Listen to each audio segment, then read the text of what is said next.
छत्रपती संभाजीनगरच्या पडेगावमधील कचरा डेपोला 15 दिवसांपासून आग लागली. आगीवर अजूनही नियंत्रण मिळवण्यात यश आलं नाहीये. धूर आणि दुर्गंधीमुळे नागरिकांना श्वसनाचा त्रास होतोय.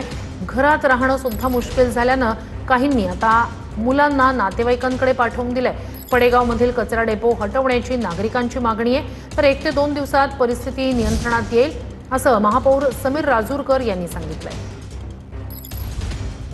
व्हायला लागले आमच्या मालकाचा पाय सुजल्यात आणि सुवास सुद्धा घ्याय ना. आम्ही दार बंद करू बसलो तरी पण वासच येतोय. आता हिंडावं तर लागेलच का नाही. आम्हाला निष्क परेशान केले त्या कचऱ्यानं. जब हवा आती है तो हम लोग सांस नहीं ले पाते, हमारे खिड़कियां खोल नहीं सकते, हम किसी को घर पे बुला नहीं सकते.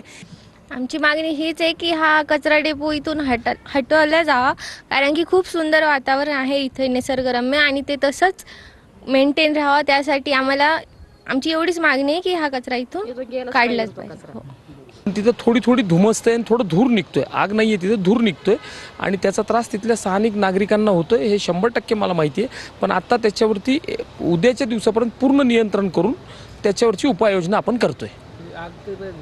तिथे आता आग नाहीये, तिथे आता जे धूर निघतोय एक कमी प्रमाणामध्ये, कारण सगळं विजल्यानंतर सुद्धा काही प्रमाणामध्ये धूर निघतोय.